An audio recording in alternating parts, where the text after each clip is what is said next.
Hi friends, welcome back to KN tutorials. ఈ వీడియోలో మనం ఆర్ఆర్బీ గ్రూప్ డీకి సంబంధించి 9th జనవరి 2026 థర్డ్ షిఫ్ట్‌కి సంబంధించినటువంటి ఇంపార్టెంట్ క్వెషన్స్ అండ్ కాన్సెప్ట్స్ చూద్దాం.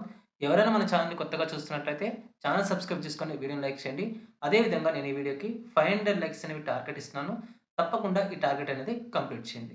మన ఛానెల్‌కి సంబంధించినటువంటి టెలిగ్రామ్ లింక్ అనేది నేను కామెంట్ సెక్షన్‌లోను మరియు డిస్క్రిప్షన్‌లోను ఇస్తాను.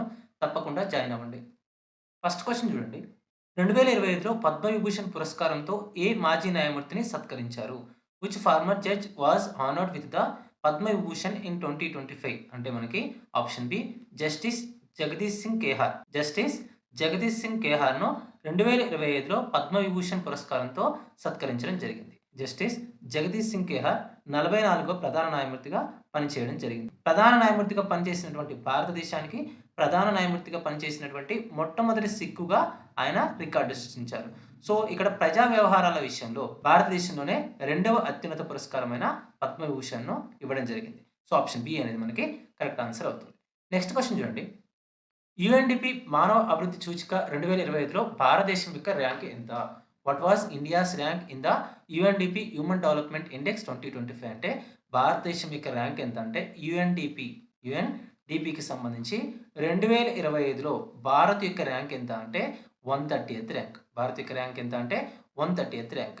సో ఇక్కడ స్కోర్ ఎంత అంటే హెచ్‌డీ స్కోర్ ఎంత అంటే మనకి 0.685 0.685 ఉండేది. ఈ హెచ్‌డిఐ యొక్క హ్యూమన్ డెవలప్మెంట్ ఇండెక్స్ యొక్క నివేదిక ప్రకారం భారతదేశంలో ఆయుర్దాయం లేదా లైఫ్ ఎక్స్‌పెక్టెన్సీ అనేది ఎంత ఉందంటే ప్రస్తుతానికి 72 సంవత్సరాలు ఉంది. ఎంత ఉందంటే 72 సంవత్సరాలు ఉంది. అంటే 2023, 24 సంవత్సరానికి గాను 2023, 24 సంవత్సరానికి గాను 72 సంవత్సరాలు అనేది ఉంది.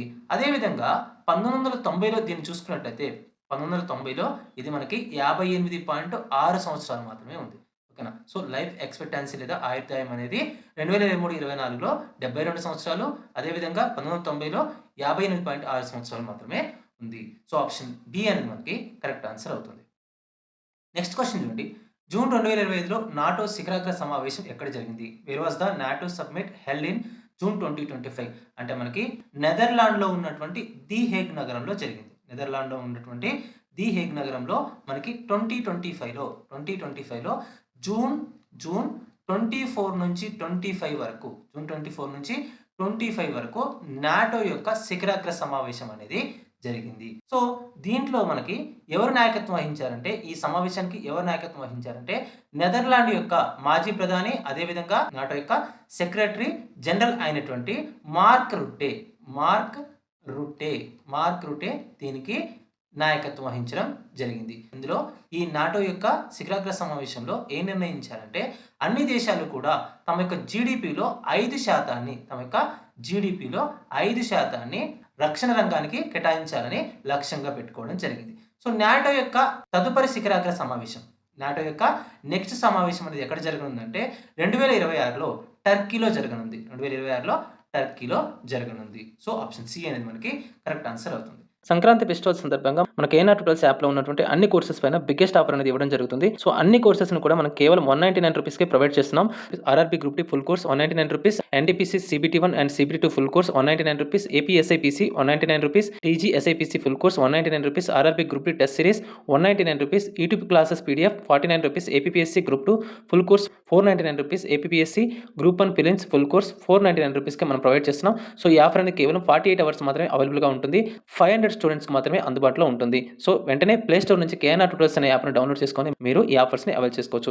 లేదంటే కామెంట్ సెక్షన్‌లో మరియు డిస్క్రిప్షన్‌లోను యాప్‌కి సంబంధించిన లింక్ ఇస్తాను. అక్కడి నుంచి కూడా మీరు యాప్‌ని డౌన్లోడ్ చేసుకొని ఈ ఆఫర్స్‌ని అవైల్ చేసుకోవచ్చు. నెక్స్ట్ క్వెషన్ చూడండి. గతిశక్తి గురించి కింది వాటిలో ఏది తప్పు? Which of the following statement about kinetic energy is incorrect? అంటే మనకి సో ఇక్కడ చూడండి గతిశక్తి అనేది సదిశ రాశి అంటున్నాడు. సో గతిశక్తి అనేది ఏంటంటే మనకి ఇక్కడ సో ఇది సదిశ రాశి కాదు అదిశ రాశి. గతిశక్తి అనేది అదిశ రాశి గుర్తుపెట్టుకోండి. మనకి స్టేట్మెంట్ ఏమో రాంగ్ అవుతుంది, కరెక్ట్ ఆప్షన్ అవుతుంది. ఓకేనా? సో ఇక్కడ చూడండి ఇది ఎల్లప్పుడూ కూడా ధనాత్మకంగా ఉంటుంది. యెస్, ఎప్పుడు కూడా మనకి కైనెటిక్ ఎనర్జీ అనేది ఎప్పుడు కూడా పాజిటివ్ వేలోనే ఉంటుంది. అంటే ధనాత్మకంగా ఉంటుంది. నెక్స్ట్ ఇది ద్రవ్యరాశి మరియు వేగం పైన ఆధారపడి ఉంటుంది. సో ఇక్కడ కైనెటిక్ ఎనర్జీకి ప్రిన్సిపల్ ఏంటి? K is equal to half mv² కదా. సో ఎం అంటే ఏంటి ఇక్కడ ద్రవ్యరాశి, నెక్స్ట్ వి అంటే ఏంటి ఇక్కడ వేగము. సో అంటే కైనెటిక్ ఎనర్జీ అనేది ద్రవ్యరాశి మరియు వేగం పైన ఆధారపడి ఉంటుంది. సో దీని యొక్క సూత్రం ఏంటంటే హాఫ్ ఎంవి స్క్వేర్. సో అంటే స్టేట్మెంట్ బి కరెక్టే, స్టేట్మెంట్ సి కరెక్టే, నెక్స్ట్ స్టేట్మెంట్ డి కూడా మనకి కరెక్ట్ అవుతుంది. కేవలం స్టేట్మెంట్ ఏ మాత్రమే ఇన్కరెక్ట్ అవుతుంది, అదే మనకి కరెక్ట్ ఆప్షన్ అవుతుంది. నెక్స్ట్ క్వశ్చన్ చూడండి, ఒక వస్తువును కుంభాకార దర్పణం ముందు అనంతం వద్ద ఉంచినప్పుడు ప్రతిబింబం ఎక్కడ ఏర్పడుతుంది అంటే మనకి ఫోకస్ లేదా నాభి వద్ద ఏర్పడుతుంది. ఓకేనా, సో ఫోకస్ లేదా నాభి వద్ద ఏర్పడుతుంది. ఒక వస్తువును కుంభాకార దర్పణం ముందు అనంతం వద్ద ఉంచినప్పుడు ప్రతిబింబం అనేది ఎక్కడ ఏర్పడుతుంది అంటే ఫోకస్ లేదా నాభి వద్ద ఏర్పడుతుంది. సో కుంభాకార దర్పణం ఎప్పుడు కూడా మనకి మిథ్యా ప్రతిబింబాన్ని ఏర్పరుస్తుంది. కుంభాకార దర్పణం అనేది లేదా కన్వెక్స్ మిర్రర్ అనేది మిథ్యా ప్రతిబింబం లేదా వర్చువల్ ఇమేజ్ని ఏర్పరుస్తుంది. సో వస్తువు అనంత దూరంలో ఉన్నప్పుడు కాంతి కిరణాలు పరావర్తనం చెంది దర్పణం వెనుక ఉన్నటువంటి ఫోకస్ వద్ద కేంద్రీకృతమైనట్లుగా కనిపిస్తాయి. ఈ ప్రతిబింబం అనేది మనకి చాలా చిన్నదిగా బిందువు పరిమాణంలో నిటారుగాను మరియు మిథ్యా ప్రతిబింబంగాను ఉంటుంది. సో ఆప్షన్ బి అనేది మనకి కరెక్ట్ ఆన్సర్ అవుతుంది.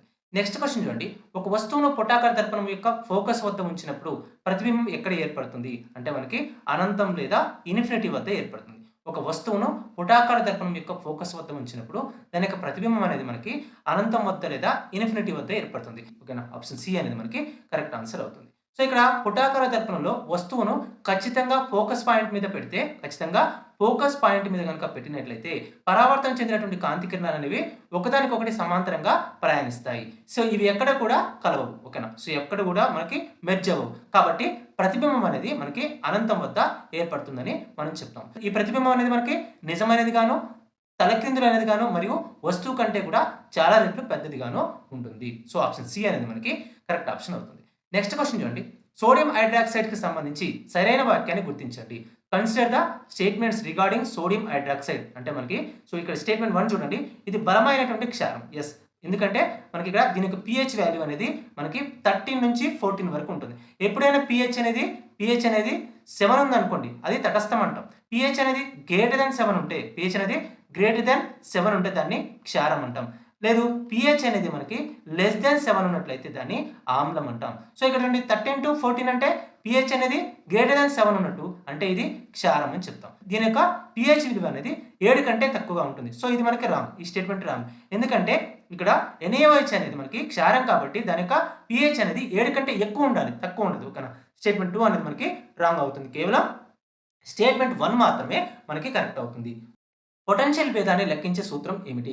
What is the formula for potential difference అంటే మనకి ఇక్కడ option B V is equal to W/Q అంటాం. సో విద్యుత్ క్షేత్రంలో ఒక యూనిట్ ధనావేశాన్ని ఒక బిందువు నుండి మరొక బిందువుకు తీసుకురావడానికి కావాల్సినటువంటి పనినే మనం ఏమంటామంటే పొటెన్షియల్ భేదం అంటాం. ఒక విద్యుత్ క్షేత్రంలో ఒక యూనిట్ ధనావేశాన్ని ఒక బిందువు నుండి మరొక బిందువుకు తీసుకురావడానికి చేయవలసినటువంటి పనినే మనం ఏమంటామంటే పొటెన్షియల్ భేదము అంటాము. సో ఇక్కడ W అంటే మనకి పని అవుతుంది, నెక్స్ట్ Q అంటే మనకి ఆవేశం అవుతుంది. సో పనిని జౌల్స్లో మెజర్ చేస్తాం, నెక్స్ట్ ఆవేశాన్ని కూలుమ్స్లో మెజర్ చేస్తాం. V అంటే ఏంటి మనకి వోల్ట్స్ అంటాం, V అంటే వోల్ట్స్ అంటాం. సో ఇక్కడ దీనికి SI ప్రమాణం ఏంటంటే వోల్ట్స్ అవుతుంది. ఓకేనా, సో ఇక్కడ పొటెన్షియల్కి SI ప్రమాణం ఏంటంటే వోల్ట్స్ అనేది అవుతుంది. సో ఒక volt is equal to 1 joule for coulomb అవుతుంది. ఒక volt is equal to 1 joule for coulomb అనేది అవుతుంది. సో ఆప్షన్ బి అనేది మనకి కరెక్ట్ ఆన్సర్ అవుతుంది. నెక్స్ట్ క్వశ్చన్ చూడండి, జూన్ 2025లో భారతదేశ నిరుద్యోగ రేటు ఎంత? What was the unemployment rate in India in June 2025 అంటే ఆప్షన్ బి 5.6. ఓకేనా, సో 5.6% అనేది మనకి జూన్ 2025లో భారతదేశం యొక్క నిరుద్యోగ రేటుగా చెప్తాము. సో ఇక్కడ చూడండి, గణాంకాల మంత్రిత్వ శాఖ అంటే మినిస్ట్రీ ఆఫ్ స్టాటిస్టిక్స్ అంటాం.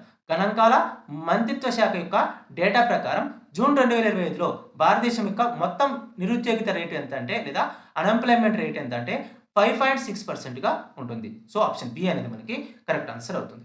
నెక్స్ట్ క్వశ్చన్ చూడండి, నాసా ఇస్రో ప్రయోగించినటువంటి నిసార్ ఉపగ్రహం యొక్క ప్రధాన ఉద్దేశం ఏమిటి?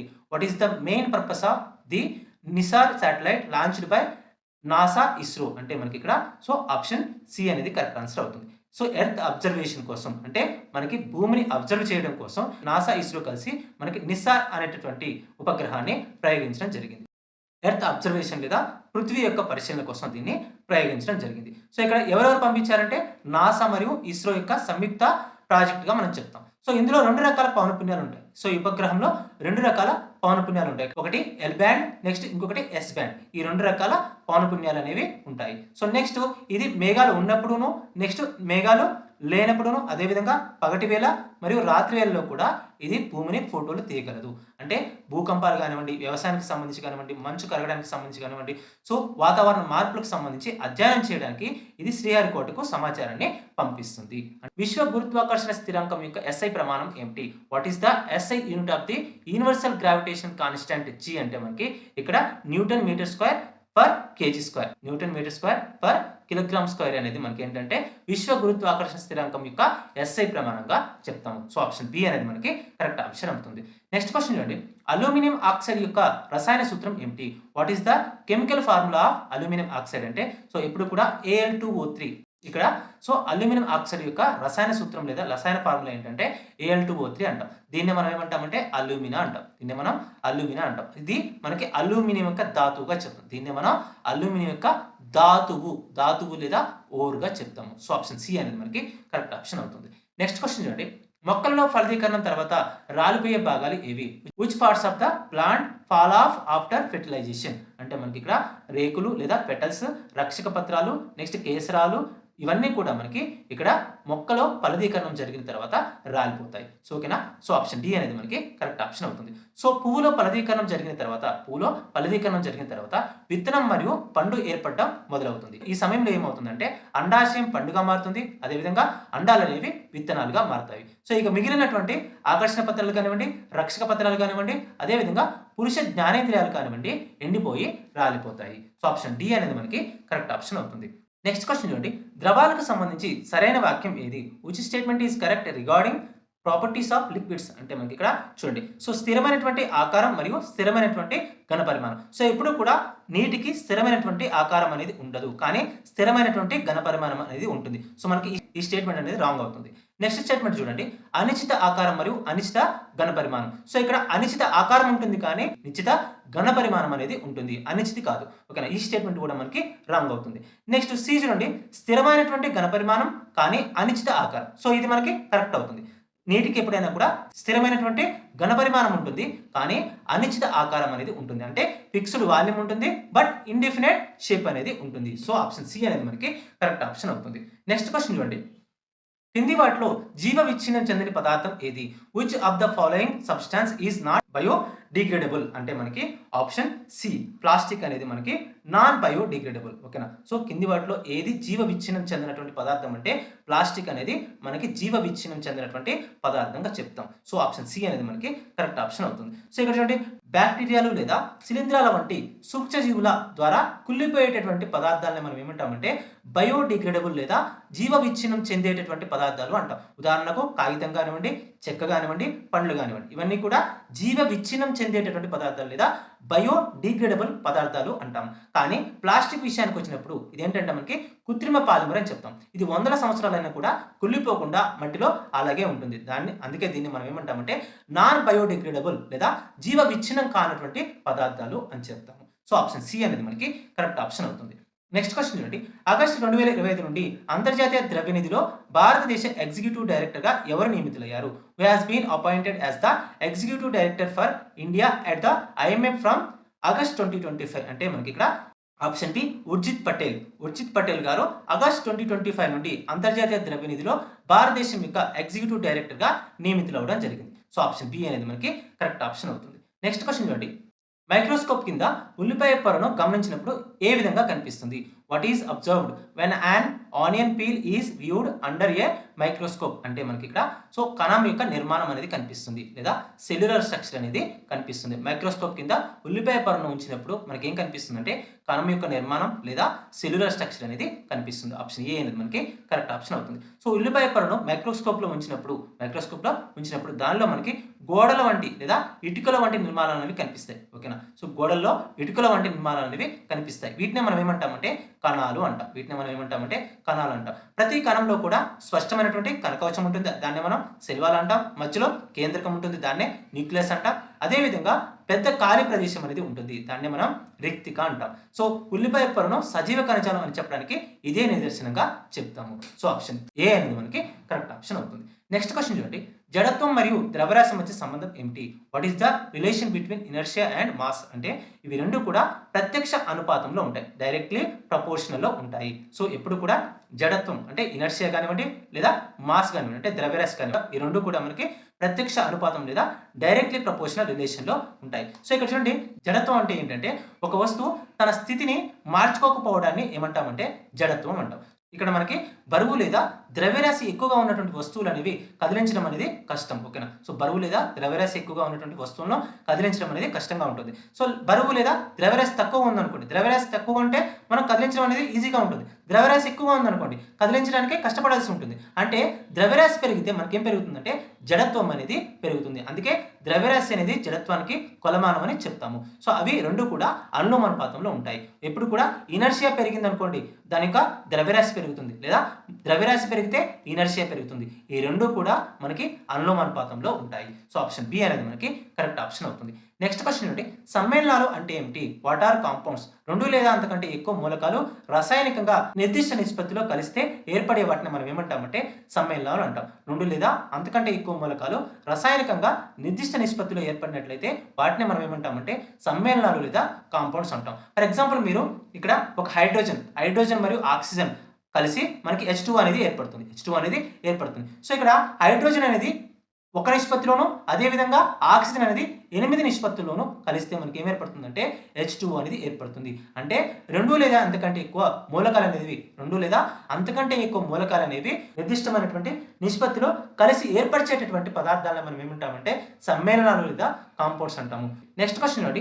లోహాలు మరియు అలోహాలు ఒకదానితో ఒకటి ఎలా చర్య జరుపుతాయి? How do metals and non metals reacts with each other? అంటే మనకి ఇక్కడ ఎలక్ట్రాన్ల బదిలీ ద్వారా మెటల్స్ అండ్ నాన్ మెటల్స్ ఎప్పుడు కూడా ఎలక్ట్రాన్ల యొక్క బదిలీ ద్వారా చర్య జరుపుతాయి. ఫర్ ఎగ్జాంపుల్ మీరు NaCl కనుక తీసుకున్నట్లయితే ఇది అయానిక బంధాన్ని కలిగి ఉంటుంది. NaCl అనేది అయానిక బంధాన్ని కలిగి ఉంటుంది. సో ఇందులో Na అనేది మనకేంటి మెటల్, అంటే సోడియం అనేది మెటల్, క్లోరిన్ అనేది నాన్ మెటల్. ఈ రెండు కలిసి మనకి NaCl ని ఫామ్ చేస్తాయి. సో ఈ మెటల్ ఏం చేస్తుందంటే క్లోరిన్ కి ఎలక్ట్రాన్లను డొనేట్ చేస్తుంది. సో క్లోరిన్ అనేది ఎలక్ట్రాన్లను స్వీకరిస్తుంది. ఈ విధంగా ఎలక్ట్రాన్ల బదిలీ ద్వారా మెటల్ మరియు నాన్ మెటల్ మధ్య మనకి బంధం అనేది ఏర్పడుతుంది. సో మనకి ఎలక్ట్రాన్ల బదిలీ అనేది కరెక్ట్ ఆప్షన్ అవుతుంది. ఆమ్లం మరియు క్షారం చర్య జరిపినప్పుడు ఉత్పత్తి అయ్యే పదార్థాలు ఏవి? What are the products when and acid reacts with a base? అంటే మనకి ఇక్కడ లవణం మరియు నీరు అనేది ఏర్పడుతుంది. ఎప్పుడైనా ఒక యాసిడ్ అనేది మనకి క్షారంతో చర్య జరిపినప్పుడు మనకి ఏం ఏర్పడుతుందంటే లవణము మరియు నీరు అనేది ఏర్పడుతుంది. ఫర్ ఎగ్జాంపుల్ మీరు HCl అనేది ఆమ్లం అవుతుంది. HCl అనేది యాసిడ్ లేదా ఆమ్లం అవుతుంది. దీన్ని NaOH తో రియాక్షన్ జరిపించినప్పుడు NaOH అంటే మనకి ఇక్కడ బేస్ లేదా క్షారం అంటాం. సో ఈ రెండు చర్య జరిపినప్పుడు మనకి ఏం ఏర్పడుతుందంటే వాటర్ ఏర్పడుతుంది. అదేవిధంగా NaCl అనేది ఏర్పడుతుంది. అంటే లవణము మరియు వాటర్ అనేవి ఏర్పడతాయి. సో ఆప్షన్ బి అనేది మనకి కరెక్ట్ ఆప్షన్ అవుతుంది. నెక్స్ట్ క్వశ్చన్ చూడండి. కంటిలో ప్రవేశించే కాంతి పరిమాణాన్ని కంటిలోని ఏ భాగం నియంత్రిస్తుంది? అంటే మనకి ఐరిస్ లేదా పరితారక అనేటటువంటి భాగం అనేది కంటిలోకి ప్రవేశించే కాంతి పరిమాణాన్ని నియంత్రిస్తుంది. సో ఆప్షన్ సి అనేది మనకి కరెక్ట్ ఆప్షన్ అవుతుంది. నెక్స్ట్ క్వశ్చన్ చూడండి. ఆస్ట్రో టూరిజం ప్రోత్సహించడానికి భారతదేశపు మొట్టమొదటి డార్క్ స్కై రిజర్వ్ ఎక్కడ ఉంది? ఆస్ట్రో టూరిజంను ప్రోత్సహించడం కోసం భారతదేశం యొక్క మొట్టమొదటి డార్క్ స్కై రిజర్వ్ను ఎక్కడ స్థాపించారంటే మనకి లడఖ్లో ఉన్నటువంటి అన్లే ప్రాంతంలో స్థాపించడం జరిగింది. సో ఆప్షన్ బి అనేది మనకి కరెక్ట్ ఆప్షన్ అవుతుంది. నెక్స్ట్ క్వశ్చన్ చూడండి. 2023-24 సంవత్సరానికి గాను BCCI ఉత్తమ అంతర్జాతీయ మహిళా క్రికెటర్ పాలిల్ ఉమ్రిగర్ అవార్డు ఎవరికి లభించింది? అంటే మనకి స్మృతి మందనాకు. ఓకేనా? స్మృతి మందనాకు 2023-24 సంవత్సరానికి సంబంధించి BCCI యొక్క ఉత్తమ అంతర్జాతీయ మహిళా క్రికెటర్ అవార్డు అనేది ఎవరికి లభించిందంటే స్మృతి మందనాకు లభించింది. నెక్స్ట్ క్వశ్చన్ చూడండి. 71వ senior national men's kabaddi championship 2025 ఎక్కడ జరిగింది? అంటే మనకి ఒడిశాలో ఉన్నటువంటి కటక్లో జరిగింది. 71వ senior national men's kabaddi championship 2025 అనేది ఒడిశాలోని కటక్లో జరిగింది. సో ఆప్షన్ బి అనేది మనకి కరెక్ట్ ఆప్షన్ అవుతుంది. నెక్స్ట్ క్వశ్చన్ చూడండి. లోన్ మ్యాండేట్లను డిజిటలైజ్ చేయడానికి NACH 3.0ను ఎవరు ప్రారంభించారు? Who launched NACH 3.0 to digitalize loan mandates అంటే మనకి NPCI national payments corporation of India అనేది లోన్ పేమెంట్లను డిజిటలైజ్ చేయడం కోసం నాచ్ 3.0ను ప్రారంభించడం జరిగింది. మనకి దీని యొక్క ముఖ్య ఉద్దేశం ఏంటంటే ఈఎంఐ ప్రాసెసింగ్ను వేగవంతం చేయడం లేదా పేపర్ పనిని తగ్గించడమే దీని యొక్క ముఖ్య ఉద్దేశంగా చెప్తాం. నెక్స్ట్ క్వశ్చన్ చూడండి. మే 2025లో ఖేలో ఇండియా మల్టీపర్పస్ హాల్ ఎక్కడ ప్రారంభించబడింది? Where was the Khelo India multipurpose hall inaugurated in మే 2025 అంటే మనకి అరుణాచల్ ప్రదేశ్లో ప్రారంభించడం జరిగింది. కేంద్ర క్రీడా శాఖ మంత్రి అయినటువంటి డాక్టర్ మాన్సుఖ్ మాండవియా అరుణాచల్ ప్రదేశ్లోని కామ్లే అనే జిల్లాలో దీన్ని ప్రారంభించడం జరిగింది. సో ఆప్షన్ బి అనేది మనకి కరెక్ట్ ఆన్సర్ అవుతుంది. నెక్స్ట్ క్వశ్చన్ ఏంటి? పిసి చంద్ర పురస్కారం 2025 ఎవరికి లభించింది? పిసి చంద్ర పురస్కారం 2025 అనేది లియాండర్ పేస్కి లభించింది. కోల్కతాలో జరిగినటువంటి ఒక కార్యక్రమంలో ప్రముఖ టెన్నిస్ దిగ్గజమైనటువంటి లియాండర్ పేస్కు ఈ ప్రతిష్టాత్మక అవార్డు అనేది అందజేయడం జరిగింది. ఈ అవార్డుకు సంబంధించి 20 లక్షల నగదు బహుమతి కూడా అందించడం జరిగింది. సో నెక్స్ట్ క్వశ్చన్ చూడండి. డిసెంబర్ 2024లో ఫీఫా ఉత్తమ పురుష క్రీడాకారుడు 2024 అవార్డు ఎవరికి లభించింది? Who was awarded the FIFA best men's player 2024 in December 2024 అంటే వినిసియస్ జూనియర్కు డిసెంబర్ 2024లో ఫీఫా ఉత్తమ పురుష క్రీడాకారుడు 2024 అవార్డు అనేది అందించడం జరిగింది.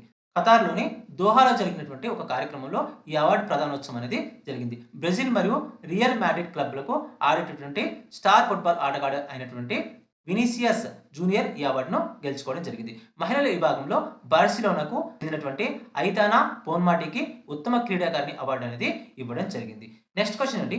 మిథి నది ప్రక్షాళన కుంభకోణంపై ఏ ఏజెన్సీ దర్యాప్తు చేస్తుంది? Which agency is investigating the Mithi river cleaning scam అంటే మనకి ఈడీ లేదా ఎన్ఫోర్స్మెంట్